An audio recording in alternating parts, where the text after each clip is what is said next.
Segundo Reis, no capítulo 5, nós vamos ler o versículo 1 até o versículo 3. Segundo Reis 5, de 1 a 3. Naamã, comandante do exército do rei da Síria, era muito respeitado e honrado pelo seu senhor, pois por meio dele o Senhor dera vitória à Síria. Mas esse grande guerreiro ficou leproso. Ora, tropas da Síria haviam atacado Israel e levado cativo uma menina que passou a servir à mulher de Naamã. E um dia ela disse à sua senhora: se o meu senhor procurasse o profeta que está em Samaria, ele o curaria da lepra. Qual é o conceito, qual é a definição de doença? Se nós pegarmos no dicionário, nós vamos perceber que doença é uma alteração biológica do estado de saúde de um ser, tanto homem como animal, manifestada por um conjunto de sintomas perceptíveis ou não. Mas eu quero que você preste atenção nesse conceito que eu vou ler agora. Na linguagem correta, doença ou corrente, na linguagem corrente, a doença é considerada como sendo o oposto à saúde. É aquilo que causa uma alteração ou uma desarmonização no sujeito. Guarda essa expressão, desarmonização no sujeito. Seja a nível molecular, corporal, no caso fisiológico, a doença física, mas também nível mental, emocional ou espiritual. Eu quero que você preste muita atenção nisto. Não é somente o corpo que fica doente, a alma também fica doente. O nosso ser interior também fica doente. E a doença é uma consequência do estado decaído do homem. Se manifestou por causa do pecado. Mas a doença, o que eu quero que você entenda, não é só o fisiológico. Há muitas pessoas que fisicamente estão bem, mas emocionalmente estão muito doentes. Espiritualmente muito doentes, socialmente muito doentes, lares, famílias muito doentes. E uma coisa que eu preciso entender, que nós podemos melhorar em todas as áreas de nossas vidas, e uma área que é crucial, que muitas vezes nós não damos tanta importância, é justamente a esfera da nossa alma. Quando nós falamos em alma, eu quero que você preste muita atenção nisto. Estamos falando sobre os nossos pensamentos, sobre as nossas emoções e sobre as nossas vontades. Aí é a sede da alma. Aqui está praticamente a base do temperamento do ser humano. Tem gente que pensa demais, são chamados pensadores ou fleumáticos. Tem pessoas que são pura emoção, são chamados sentimentais ou melancólicos. E são pessoas que só fazem, pensam pouco e fazem muito, agem demais. São chamados coléricos ou ativistas, aqueles que fazem, fazedores. Mas aqui está a nossa alma.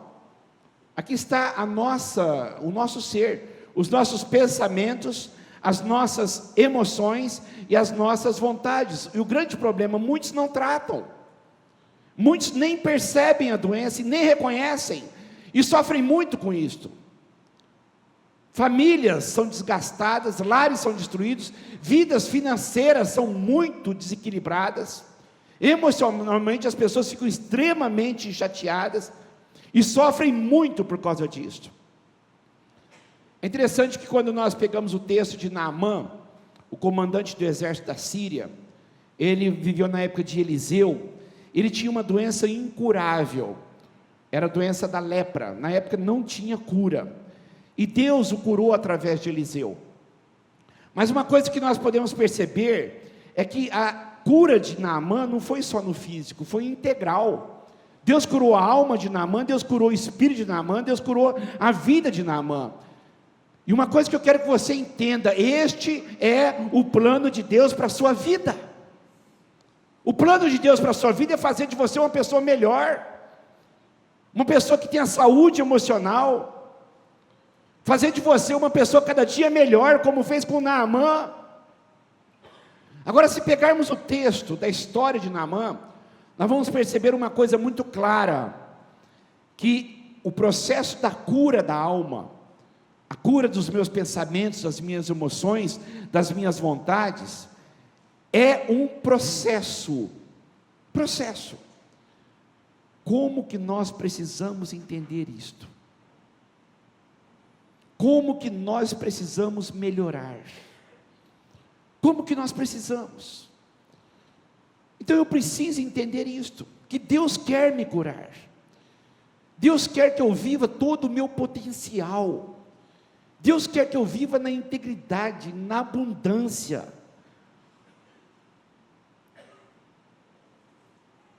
Deus te ama demais. Deus te ama. E Ele deseja que você viva isto. Guarda isso no teu coração. A cura da alma, dos meus pensamentos, das minhas emoções, das minhas vontades, é um processo. Então vamos pegar a cura de Naamã, fazermos uma analogia, uma comparação com a nossa vida, e percebermos como que eu posso ser curado, como que você pode ser curado na área das emoções. Então vamos lá. Primeiro, a cura da alma. A primeira coisa, você vai pensar, puxa, mas isso é muito óbvio, isso é muito natural. Para eu receber a cura, eu tenho que reconhecer a minha enfermidade, ou as minhas enfermidades. Quando nós pensamos na vida de Naamã, o versículo 1, fala que ele era muito poderoso de guerra, tal, mas no final, este grande guerreiro ficou doente. Eu nunca serei curado se eu não reconhecer a minha doença. Por mais óbvio que passe e pareça isto, por mais natural que seja, é o grande empecilho da nossa falta de saúde emocional, é o grande empecilho para nós sermos pessoas melhores, e esse grande empecilho é justamente o fato de não reconhecermos que precisamos de cura, não reconhecemos as nossas enfermidades. Este é o primeiro passo, e se é um processo, advirão outros passos, mas o primeiro, se eu não tiver esse primeiro, eu não vou sair do lugar. Eu preciso reconhecer, é um processo, e a primeira etapa, eu preciso reconhecer que eu estou doente, eu preciso reconhecer que os meus pensamentos estão doentes, que as minhas emoções estão doentes, que as minhas vontades estão doentes. Se eu não reconhecer isso, não haverá cura. Eu tenho que reconhecer que os meus pensamentos são extremamente pessimistas. Eu tenho que reconhecer que os meus pensamentos têm muita crítica. Eu preciso reconhecer que os meus pensamentos às vezes têm muita ira, revolta. Eu preciso reconhecer que nos meus pensamentos tem muita pornografia, tem muita sensualidade. Eu nunca serei curado se eu não começar a reconhecer isto. E na esfera das emoções, eu preciso reconhecer que na minha vida tem muitas emoções negativas, tais como a ansiedade, que eu sou uma pessoa ansiosa, que eu tenho medo do futuro, que eu tenho muito em mim algo chamado ira, raiva, e às vezes eu me pego com acesso de raiva, as minhas emoções, e eu preciso reconhecer que os meus pensamentos e as minhas emoções definem as minhas vontades. E se eu alimento esses pensamentos e essas emoções, a minha vontade será desânimo. Que vontade eu terei para viver? Aquilo que eu faço, aspereza no falar. Eu vou tratar as pessoas de uma forma muito áspera. Eu vou ser uma pessoa impaciente. Falta de domínio próprio. Eu vou ter sempre a vontade de fazer aquilo que é errado e prejudicial. Então, se eu não reconhecer esses problemas, eu não vou procurar me tratar. E nós, fazendo uma analogia com Naamã, a lepra era caracterizada por ser incurável, não tinha cura na época, era caracterizada por ser contagiosa, e uma das características ou sintomas da lepra, é que a pessoa perdia a sensibilidade. Agora perceba uma coisa, no final do texto, ele não era leproso, ele ficou leproso, ele adquiriu no transcorrer da vida essa doença. Nós adquirimos doenças emocionais no transcorrer da nossa vida. Ficamos doentes. E tal como a lepra, nos deixa muito insensíveis também. Perdemos a sensibilidade. E tal como a lepra, essa doença da alma é contagiosa também. Somos contagiados por pessoas e contagiamos pessoas. Somos contagiados de forma negativa e influenciamos de forma negativa. Mas o grande problema, isso vai nos tornando pessoas insensíveis. E o grande problema do tratamento é que nós não reconhecemos que estamos doentes por causa da nossa insensibilidade. Nos acostumamos com isso, achamos que isso é normal. E eu nunca vou procurar um médico se eu não souber que eu estou doente. O Evangelho diz isso de uma forma clara. Estando Jesus em casa, foram comer com ele os seus discípulos. Muitos foram comer com ele, publicanos e pecadores. Vendo isso, os fariseus, os soberbos, orgulhosos, os religiosos da época, perguntaram aos discípulos de Jesus: por que o mestre de vocês come com publicanos e pecadores? Por quê que eles se ajuntam com esse tipo de gente? Jesus disse: não são os que têm saúde que precisam de médico, e sim os doentes. O grande problema é quando você está cheio de religiosidade na tua vida, cheio de si, você não vê que está doente. Você acha que você está certo o tempo todo. Você acha que a vida é assim mesmo, que você tem que ser assim. Então, o grande problema, perdemos a sensibilidade. E quando eu não reconheço que estou doente, o que eu faço? A pregação é para ele. A palavra de hoje é para ele. É ele que precisa mudar. Essa pregação é para ele, não é para mim. É para ela, não é para mim. Ah, se minha esposa estivesse aqui hoje. Ah, se o meu marido. Ah, se aquele vizinho estivesse aqui hoje. Então sempre colocamos de uma forma muito clara, o outro precisa de mudar. Então eu vou colocar uma coisa para você: o outro não está aqui, então essa pregação é para você. Deus quer falar com você, Deus quer tratar de você. Nós estamos tratando essa semana nos nossos grupos pequenos, a semana passada e essa semana que vai entrar, sobre viroses interpessoais. Alguns vírus que nós pegamos na nossa vida quando temos comunhão com as pessoas. Vírus interpessoais. Algumas doenças que adquirimos no transcorrer da vida. Tem sido fantástico esse tema. Porque nós começamos a perceber que nos nossos relacionamentos, nós no transcorrer da nossa vida somos infectados por esses vírus. Nos deixam doentes. E uma coisa que eu preciso entender, que muitas doenças emocionais que eu tenho hoje, que me prejudicam a viver e viver muito, eu adquiri lá na minha casa. A maior parte das doenças interpessoais, das doenças emocionais, pensamentos, emoções, vontades, eu adquiro na minha casa, na minha família. E se eu não reconhecer isto, eu não entendo o meu jeito de ser, o meu jeito de agir. Eu preciso me conhecer. Eu quero que você pensa comigo. Até nós demos esse exemplo no grupo pequeno, e foi tratado disso. Imagina uma família disfuncional, com pai ausente. E o pai, uma vez que está ausente, a mãe se torna dominadora. A mãe se torna centralizadora. A mãe se torna extremamente exigente para educar seus filhos. Ela está procurando fazer da melhor forma possível, mas ela está provocando muitas dificuldades na vida de seus filhos. E o pai pensa: só o fato de eu trabalhar, eu estou fazendo a minha parte. Então eu chego em casa, não tem relacionamento nenhum. E esse casal tem 4 filhos. Quantas viroses essas crianças pegam, que vão acarretar na adolescência, na mocidade, na vida adulta, pessoas extremamente disfuncionais e complicadas. Um pode adquirir o medo, a insegurança. O outro pode adquirir aquela coisa de querer tanto agradar a mãe e sempre nunca recebe elogio, porque a mãe é dominadora, a mãe é aquela pessoa que exige demais, e ele, para ser aceito, quer agradar, que ele chega na fase adulta, que ele não consegue falar não para as pessoas. Ele não consegue ter relacionamentos, porque para ele ser aceito, ele tem que fazer de tudo para que a pessoa goste dele, não como ele é. Outros se tornam pessoas extremamente com baixa autoestima, inadequadas. E quando você tem uma baixa autoestima, você se torna crítico. É por isso que tem muita gente fofoqueira. É uma virose. O que te faz falar mal do outro? É o fato de você sentir tão pequeno que o crescimento do outro interfere negativamente em você, ao ponto de você querer diminuí-lo. E como você vai diminuí-lo? Fofocando, falando dele por trás.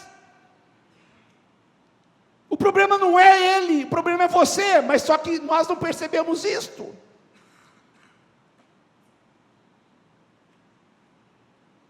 Outro filho se torna pessoa estúpida, porque tinha raiva do pai, raiva da mãe, raiva da família que tinha, e ela começa a tratar mal os outros. Muitos lares hoje acabam por pessoas que pegaram vírus lá na infância e não trataram. Muitas pessoas, mas a pergunta é: como que eu vou tratar se eu não reconhecer? Como? Como que eu vou tratar o meu acesso de raiva? Eu sou uma pessoa disfuncional, mas eu acho isso normal. Se eu não reconhecer que o meu casamento está acabando por causa disto, que eu sou uma pessoa infeliz por causa disto, muitas pessoas são pobres, financeiramente falando, por causa disto, sentem-se inadequadas, são profissionalmente insatisfeitos, então afeta todas as áreas da vida. Tem pessoas que se matam com cigarro e acham que não conseguem parar. Loucura. São coisas que precisam ser tratadas.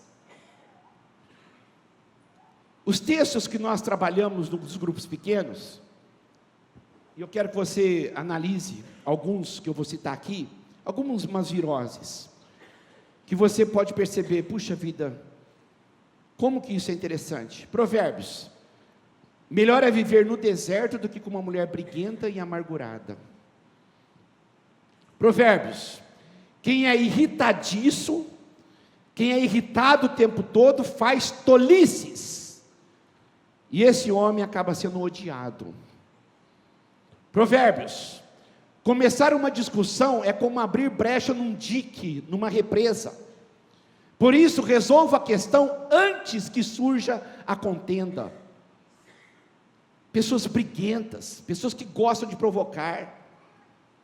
Provérbios 17: quem tem conhecimento é comedido no falar, quem tem entendimento é de espírito sereno, fala pouco. Até o insensato passará por sábio se ficar quieto, e se contiver a língua, parecerá que tem discernimento. Perceba, estas coisas podem estar atrapalhando muito a tua vida, mas você não vai tratá-las se você não reconhecer. Então, o primeiro passo: eu preciso reconhecer minha doença. A segunda coisa que eu preciso entender nesse processo da cura é que eu preciso aproveitar as oportunidades. Irmãos, eu achei fantástico esse texto, quando diz sobre essa menina que morava com Naamã. As tropas da Síria haviam atacado Israel e levado cativo uma menina, uma criança, talvez uma adolescente, uma pré-adolescente, que passou a servir a casa de Naamã. E um dia ela disse à sua senhora, mulher de Naamã: se o meu senhor Naamã procurasse o profeta que está lá em Samaria, Eliseu, ele seria curado da lepra. Ou seja, Naamã reconheceu a sua enfermidade, mas apareceu uma oportunidade de cura. Apareceu uma menina, uma criança, que disse para ele, através da mulher, talvez ele será curado, ou ele seria curado se ele fosse lá procurar Eliseu. Mas o que é mais interessante, Naamã não desperdiçou a oportunidade. Perceba o princípio da cura. Antes de chegar em Eliseu, antes de chegar na fonte de todo o poder de Deus, através do profeta, Deus usou uma criança. O começo do processo foi através de uma adolescente, de uma empregada doméstica, na sua simplicidade, na sua inocência, Ela disse: se Naamã, o meu senhor, conhecesse Eliseu. Pronto, foi o suficiente. Uma das maiores nações da época, do mundo, a Síria.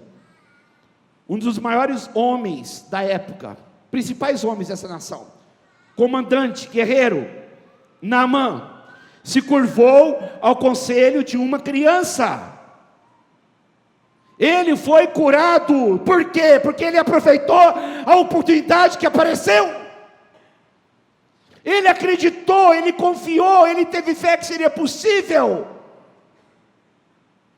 Muitas vezes não estamos atentos aos sinais que Deus está mandando para nós. E coisas simples, mas oportunidades de mudança, coisas que podem fazer nossa vida mudar completamente e sermos pessoas melhores, coisas simples, mas vitais, imprescindíveis, mas falta o primeiro passo. Eu fico imaginando quando Deus disse através do profeta Zacarias, na reconstrução do templo, quando Babilônia destruiu, 70 anos depois estavam reconstruindo, Deus disse: não desprezem o dia dos humildes começos, ou seja, eu estou dando uma oportunidade de vocês reconstruírem o templo. E por que Deus disse isso através do profeta Zacarias? Porque o povo estava no saudosismo, olhando para o passado, aquele templo nunca mais. E Deus dizendo: enquanto vocês ficarem voltados para o passado, vocês não vão viver o presente, muito menos mudar o futuro. Eu estou dando uma oportunidade agora de vida. Não despreze o dia dos humildes começos. Coloque um alicerce, é o primeiro passo, mas aproveite as oportunidades, a coisa vai acontecer. Eu vou dizer uma coisa para você de todo o meu coração: pare de chorar o que aconteceu com você, e abra os olhos, abra os ouvidos, fique atento no agir de Deus na tua vida. As oportunidades estão aí, grupos pequenos estão aí, durante a semana, a igreja está aqui todo domingo, oportunidades, a tua família está lá, os seus amigos estão aí, o seu trabalho está aí, você tem saúde, são oportunidades. A pergunta que eu quero que você entenda: o que você está esperando para agir? O que? Um anjo vindo do céu, falando para você o que você tem que fazer? Uma visão, um arrebatamento ao terceiro céu, para você ter um encontro com Deus? O que você está esperando que aconteça? A maneira de Deus agir, usou uma criança, uma empregada doméstica, mas foi o estupim, foi o start, foi o começo da mudança de um homem e de uma nação. Eu acho interessante essa imagem de Hermes, da mitologia grega. Ele é considerado dos mensageiros, ou mensageiro dos deuses, e ele foi colocado também como símbolo de oportunidade. E eu quero que você preste atenção nessa imagem, porque ele tinha que correr. Então, na mitologia grega, colocaram asas nos pés. Asas nos pés. Ele corria muito, e muito rápido. Isso é mitologia, tá? Isso é história. É sem fundo real, é ficção. É algo mítico. Mas o que eu quero que você entenda, preste atenção no que eu vou dizer. Por que colocaram o símbolo de Hermes como símbolo da oportunidade? Porque oportunidades passam rápido em nossa vida, e se você não agarrá-las de frente, depois você não consegue segurá-las, se elas passarem por você, porque passa rápido. O teu casamento está acabando, porque você não está aproveitando as oportunidades. A tua vida profissional, o tempo está passando, as coisas não acontecem, porque você não está aproveitando as oportunidades.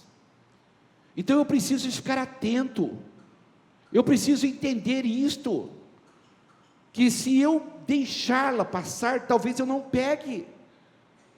Então é tempo de agir. Eu tenho que reconhecer que estou doente, isso é lógico, óbvio. Eu tenho que aproveitar as oportunidades. Mas outra coisa que eu preciso entender para ser curado é confrontar o que me adoece. confrontar aquilo que me deixa doente. Ele reconheceu a oportunidade, ele agiu através da menina, ele foi ao encontro do rei da Síria, ou seja, ele fez por onde? Ele não ficou simplesmente, quem sabe ia ser curado mesmo, e parou de agir, como muitos fazem hoje. Ele agiu, ele se movimentou, ele se fez por onde? Ele foi atrás, ele lutou, ele foi lá no rei da Síria, e o rei da Síria mandou uma carta para ele entregar para o rei de Israel. Agora, olha só que coisa interessante, o maior rei da época, o rei da Síria, o homem que era o rei da nação mais potente do mundo, cheio de ostentação, o seu principal guerreiro e comandante, que era muito honrado, Naamã, cheio de ostentação, cheio de orgulho, o comandante Naamã, ele tinha uma doença da alma, não era só a lepra física, mas ele era uma pessoa que era soberbo, orgulhoso, prepotente, independente, e prova disso foi a maneira como aconteceu. O rei da Síria mandou uma carta para o rei de Israel, dizendo, cure Naamã. Era uma lepra, é como se hoje uma pessoa estivesse no estado terminal de câncer, numa metástase total, plena, não tem o que fazer, e alguém diga, cure-o, não tem o que fazer, no mundo hoje não tem, existem paliativos, mas não existe o que fazer, quando chega nesse estágio. Então, aquela doença incurável, o rei de Israel recebeu uma notificação dizendo, cure Naamã. Automaticamente o rei de Israel rasgou as vestes, dizendo, indignado, como? Agora é interessante, queridos, a menina não falou para ele ir para o rei de Israel, a menina falou para ele ir para Eliseu. Às vezes dinheiro não resolve o problema da alma, poder político não resolve o problema da vida, gente poderosa no mundo não resolve os problemas que precisa do poder do céu. Ele se equivocou, ele foi para a pessoa errada, mas neste momento Eliseu manda um recado para ele, através do rei, mande-o para mim, vou mostrar que existe profeta em Israel. Agora aqui começa o confronto, para eu ser curado eu tenho que ser confrontado.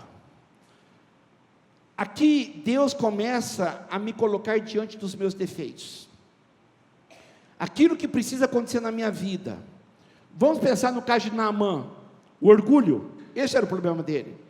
No caso de Naamã, quando Naamã, com os seus cavalos e carros, parou à porta da casa de Eliseu, Eliseu mandou um mensageiro, nem Eliseu foi, e disse, olha, vá, lave-se 7 vezes lá no Rio Jordão, e a sua pele será restaurada, e você ficará purificado, tchau, e entrou. Este homem estava acostumado a ser bajulado, sabe aquela pessoa muito importante, que todo lugar que chega dá o melhor lugar, todo mundo agrada, era este homem, mas Deus começa a tratá-lo aqui, isso se chama confronto, confrontou o seu orgulho, apresentando uma situação humilhante. É assim que Deus confronta a tua impaciência. Quando você diz para Deus, me dê paciência, pode esperar que Ele vai colocar pessoas que vão te irritar na vida. É assim que Deus faz. Deus vai confrontar a tua preguiça, te colocando trabalho na frente. Deus vai confrontar as coisas, colocando situações que te deixam em cara, frente a frente, com aquilo que você tem. Senhor, eu preciso de amar mais. Deus vai colocar pessoas não amáveis, pessoas difíceis. Pode esperar. Se você está lutando muito contra o materialismo, e se você quiser se libertar disso, pode esperar, que talvez prejuízos financeiros você tenha que ter, para se libertar disso. Confronto. Quando você pede para Deus te libertar do medo, da ansiedade, Ele vai te colocar situações que te deixam preocupados. É um filho que atrasou para chegar, mas o que Deus está fazendo? Te confrontando. E o que aconteceu com Naamã, assim como acontece conosco? Ficou furioso, não é assim que a gente faz também? Nós percebemos as coisas que têm que ser tratadas em nossas vidas, mas quando Deus começa a tratar, nós ficamos furiosos. E Naamã quis voltar para Damasco, e Naamã disse: eu não vou. Onde já se viu? Esse profeta nem sequer veio a mim, nem fez uma oração poderosa, nem eu vou voltar. Interessante que os servos de Naamã disseram para ele: Naamã, por favor, pensa um pouco.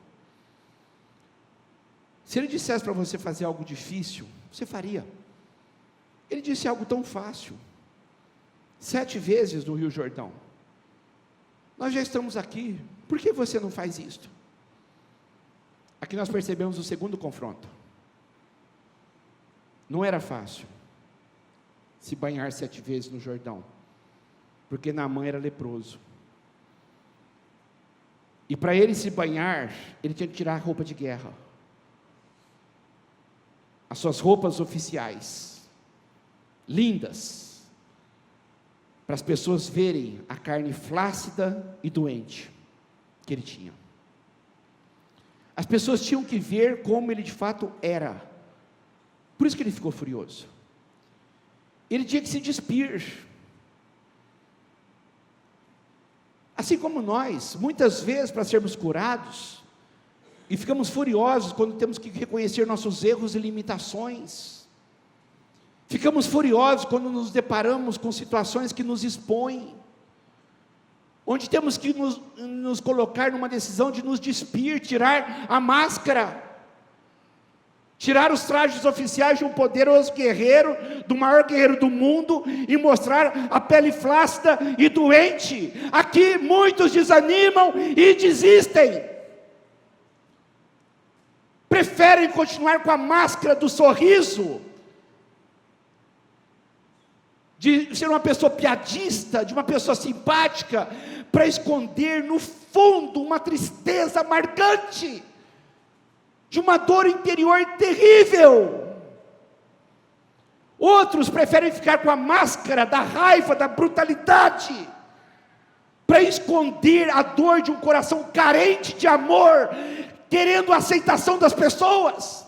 Não tive isso na minha casa, e hoje eu espanto aquelas pessoas que eu poderia ter esse amor, que é a minha família, mas eu continuo agindo com elas, com aspereza. É a máscara. Pessoas que não pedem perdão, porque não querem mostrar que são pessoas falhas. Isso dói muito, mas é o caminho da cura. A máscara da justiça própria, de você se achar tão certo naquilo que você está fazendo, que amizades estão se perdendo, pessoas estão se afastando de você, e você diz: ele tem que vir, ele errou. Pessoas doentes, a máscara da insatisfação, sempre reclama de tudo. Nada está bom, o país está em crise, o salário está baixo, tudo. Pessoas que vestem a máscara dos bens materiais, comprando carros que não podem pagar, vestindo roupas de grife que não podem ter, se endividam em cartão de crédito, se endividam em banco, se endividam para sentirem-se aceitas, para que as pessoas olhem aquele estereótipo e diga: é uma pessoa de sucesso. Mas só ela sabe o quanto que está endividada, só ela sabe que está perdendo a família por conta disto, só ela sabe que está entrando em agiota, só ela sabe, mas não abaixa o padrão, porque isso é despir, isso é tirar uma mentira, mas é a maneira de ser curado. Outras famílias querem mostrar, igual aquela família de Reclame de Margarina, já viu na TV? Aquela não existe, gente. Aquela não existe. É tanta insanidade que as pessoas compram a margarina pensando: minha família vai ser assim. Loucura. É insanidade. As pessoas levantam de manhã já maquiadas, todas felizes, não tem um olho inchado, não tem aquela coisa, todo mundo sorrindo, aquela coisa. O cachorro, ele anda em câmera lenta e o pelo vai para lá e para cá. É a coisa mais linda do mundo. E as pessoas parecem às vezes que passam isto. Eu vou colocar uma coisa para você de todo o meu coração. Venha para a realidade da vida. Põe o teu pé no chão.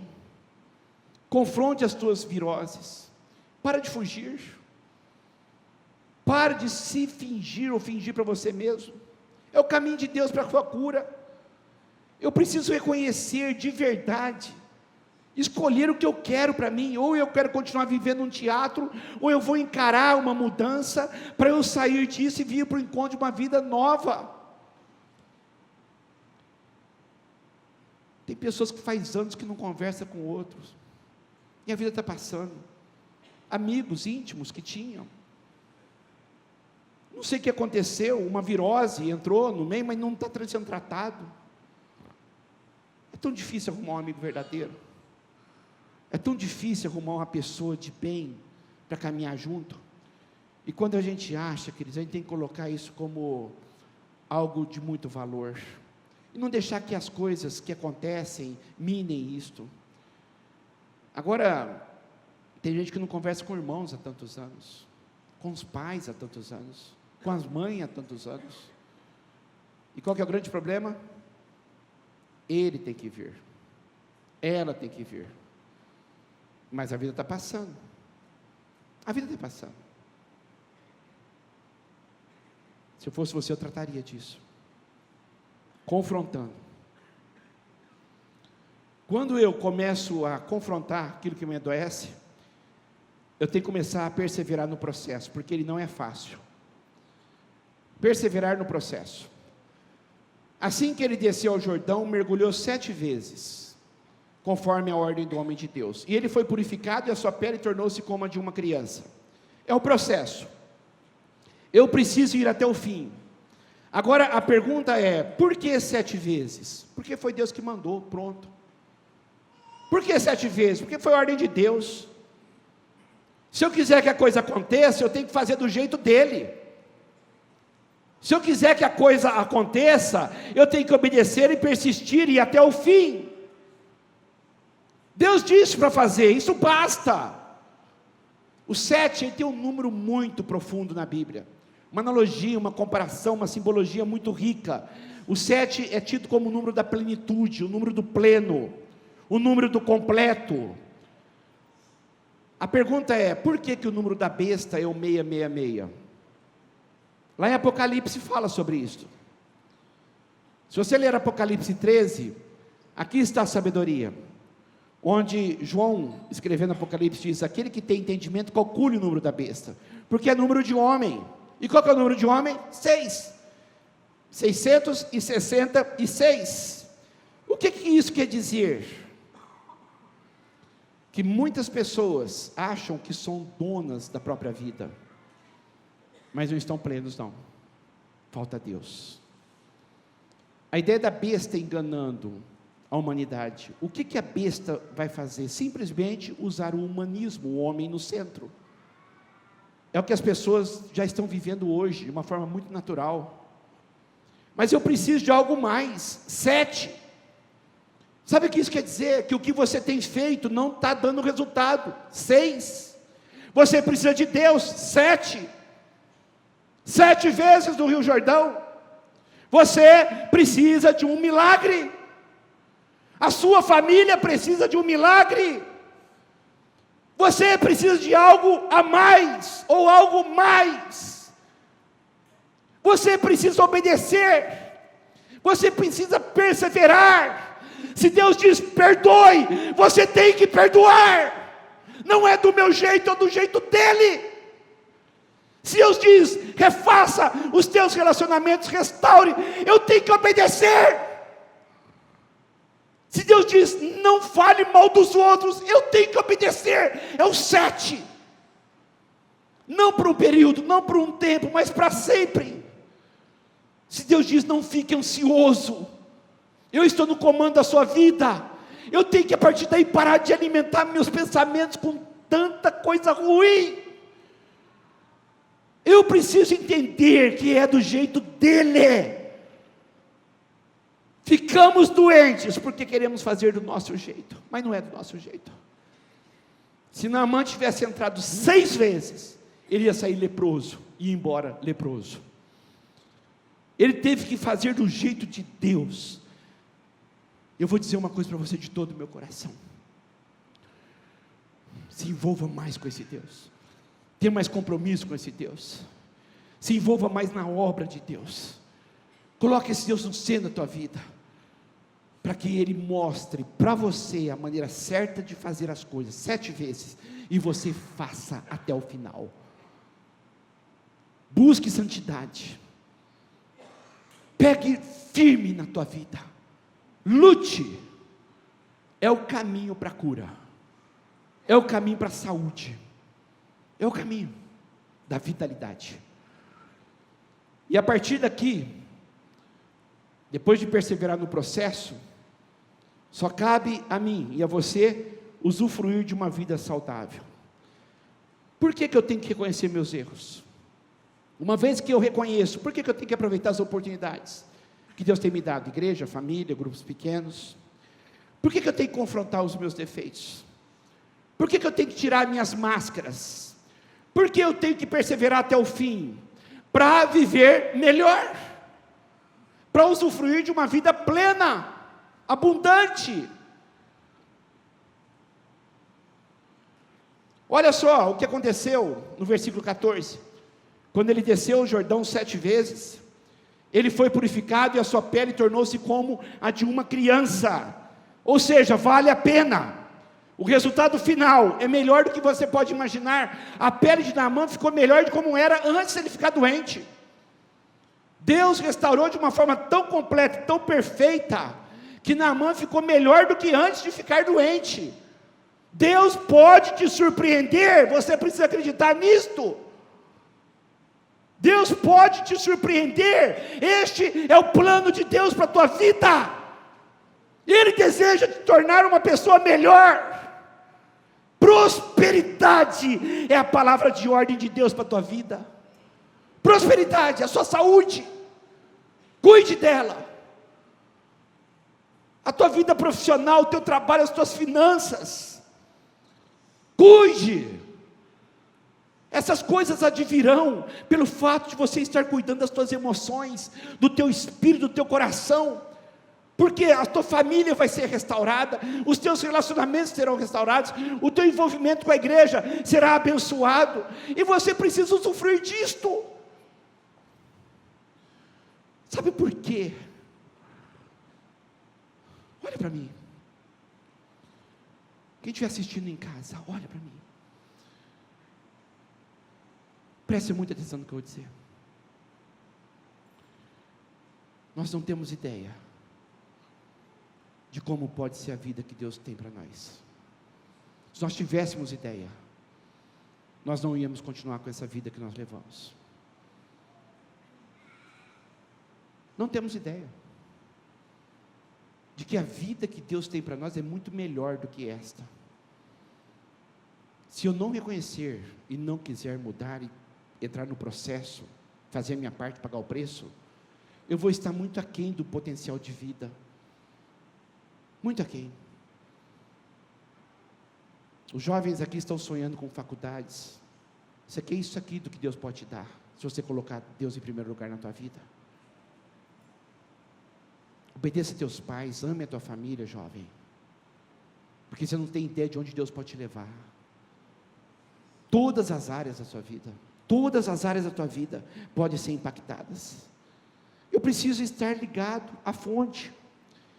Olha só que coisa interessante, antes da cura, lá no primeiro versículo nós lemos, Naamã, comandante do exército da Síria, era muito respeitado e honrado pelo rei.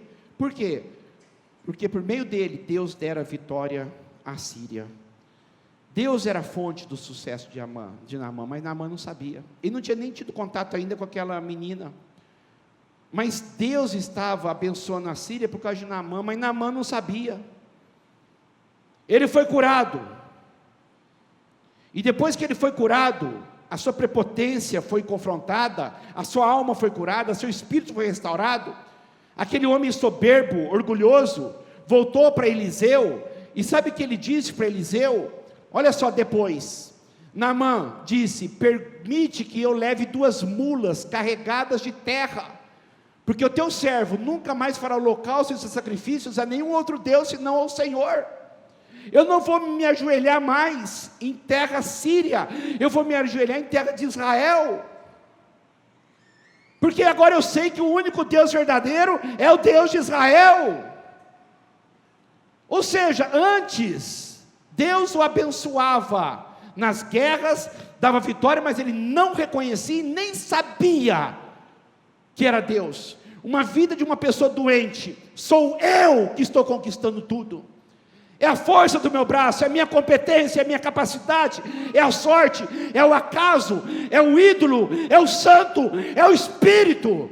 Uma vida doente, você não tem ideia de que é Deus que faz por você.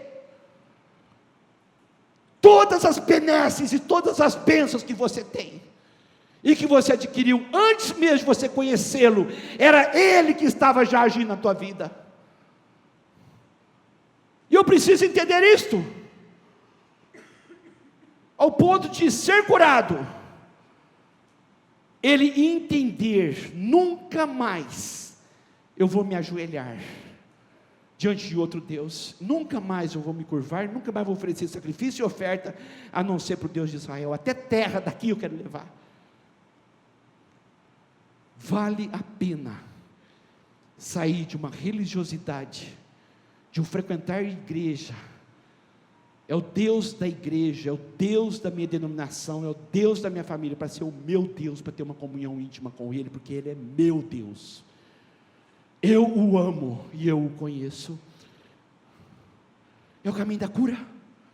Usufruir de uma comunhão íntima com esse Deus. Você não tem ideia de onde Deus pode te levar. Se você reconhecer, se você aproveitar as oportunidades, estão aí, tá? Grupos pequenos estão funcionando, e todos que têm ido têm sido abençoados, muito. Confrontar os defeitos, tirar as máscaras, parar de teatro, perseverar no processo, fazer do jeito de Deus, 7 vezes, é o que o Senhor fala? 7, completo, pleno, porque eu quero usufruir de uma vida abundante. Queira isso para a tua vida, porque depois que você começar a viver isso, você vai falar assim: como que eu consegui viver tanto tempo mal, sem viver dessa forma? Que Deus tenha misericórdia de você, que Deus tenha misericórdia de mim, e que Deus abra os nossos olhos, para que nós possamos ver, deslumbrar e crer que uma vida maravilhosa nos espera. Só dê o primeiro passo. Hoje é um excelente dia para você fazer isto. Que Deus te abençoe em nome de Jesus. Participe dos nossos cultos na Avenida Sacadura Cabral, 1354, entre as ruas 32 e 34, no bairro Aeroporto. Nosso telefone: 17 3323 4766. Acesse www.segundaipb.com.br. Deus abençoe.